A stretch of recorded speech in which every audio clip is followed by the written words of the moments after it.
When hell was born, something was already wrong. No curse, no battle. That was simply what she was. The gods didn't banish her for being evil. They cast her out for the rotting meat on her face, and that was their first mistake. I've seen a lot of creatures born into this world.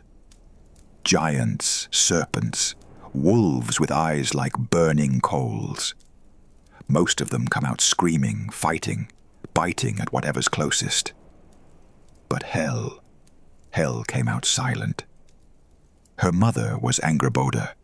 They called her Anguish Boding, because everything she touched turned to grief. Her father was Loki. You know what he is.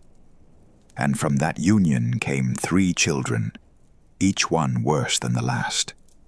But the girl was different. Half of her was perfect. Pale skin, dark hair, eyes that could see through stone.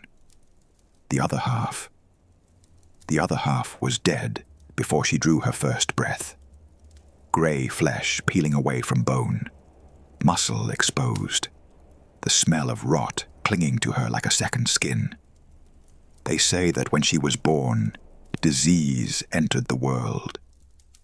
I don't know if that's true, but I know the gods took one look at her face, and something in them recoiled. Not hatred, something worse. Fear.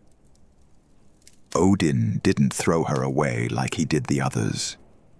The serpent he hurled into the sea. The wolf he chained to a rock. But hell? He walked her to the edge of everything, to the place where the roots of Yggdrasil sink into endless cold, and he gave her a kingdom. Rule the dead, he said, those who die without glory. The sick, the old, the ones who slip away in their beds instead of falling on a battlefield. They belong to you now. I think he expected her to suffer down there, to wander those frozen halls alone, queen of nothing, forgotten by everyone who mattered. He didn't understand what he'd given her. Have you ever heard the names of things in her realm? The gods name their halls after glory. Valhalla, bright and golden. But hell named her possessions after truth. Her dish is called hunger. Her knife is called famine. The threshold of her door is stumbling block, because everyone trips on the way in. Nobody walks into death with dignity. Not really. Her bed is called sick bed. Her curtains are called gleaming bale, which means shining misfortune. Even her servants move slowly, dragging their feet across the frozen stone. They call them both lazy walker, because in her realm, there's no rush. There's never any rush. The dead have forever, and so does she. Every warrior dreams of Valhalla. I've heard them talk about it, sitting around their fires, the endless feast, the golden cups, fighting all day, dying gloriously, and waking up whole to do it again. That's what they hope for. That's what keeps them charging into battle instead of running. But here's what they don't tell you. Valhalla is for the few. You have to die with a weapon in your hand. You have to fall in combat, blood still hot, enemies at your feet. How many people get that ending? How many actually die in glory? The rest of us, the ones who cough our lives away in winter, the ones who slip on ice and break open our skulls, the children who never make it past their first year, the old men who just stop. We go to her, and she's waiting. That's the thing about hell that the gods never understood. She doesn't need to hunt. She doesn't need to scheme or fight or bargain for souls. Time does her work for her. Every single day, More dead pour through her gates. More shuffling feet on that worn black stone. More voices adding to the silence. Odin has to send his Valkyries out to collect the worthy. He has to watch every battle, every skirmish, every duel, just to find the ones who died right. It's exhausting. It's selective. Hell just opens her arms. Everyone else comes to her eventually. And eventually that means everyone. Even gods can die if you wait long enough.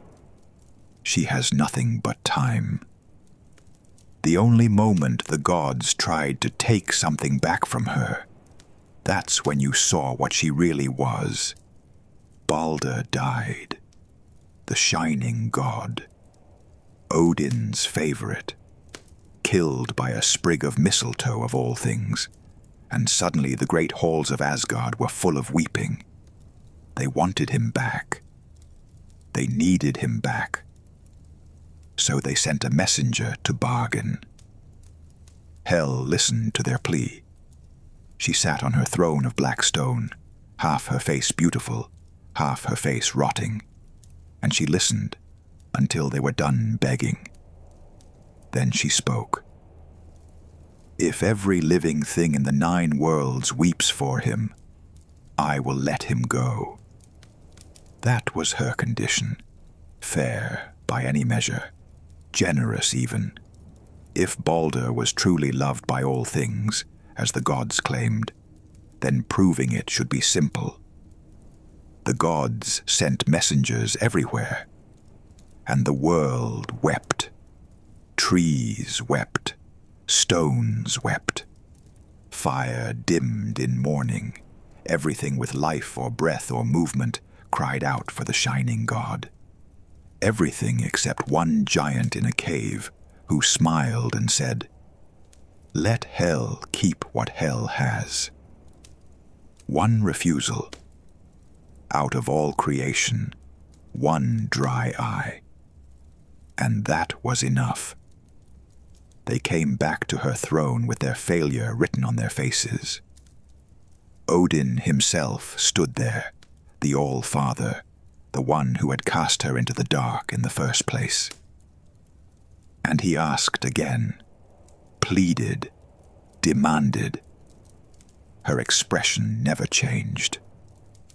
The condition was not met, she said. Balder remains.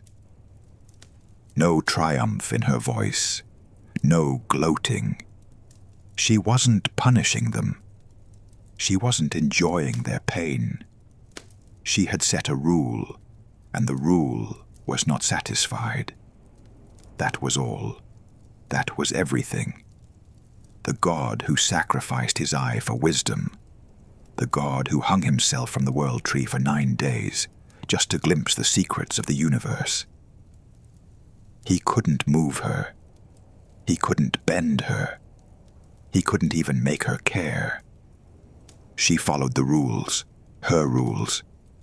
And rules don't negotiate. You want to know what I think? I think that's the real horror of her. She isn't cruel. Cruelty requires passion. It requires wanting someone to suffer. Hel doesn't want anything from you. She doesn't hate the gods. She doesn't love the dead. She just receives them. The same way the ground receives rain. The same way winter receives the leaves. There's no bargaining with her because there's nothing she needs. No fighting her because she never attacks. No escaping her because she doesn't chase. She waits, and sooner or later, you come to her. We all do. The great warriors, the cowards, the kings and the beggars. The gods themselves, when Ragnarok finally burns the old world down. They'll all end up standing at her gate, tripping over that threshold, finding their place among the shuffling dead. And she'll be there, patient, eternal. Half-rotted face turned toward the door. She was there before any of us drew breath. She'll be there long after the last breath is drawn. The fire is dying now. I can feel the cold creeping closer. Think about that next time you fear the monsters. The wolves and serpents, the giants and dragons, they can all be fought. They can all be killed. But her. You can't kill what's already half dead. You can't outrun what never chases. And you can't bargain with someone who already owns everything you have. She's just waiting, the way she's always waited, the way she'll wait for you.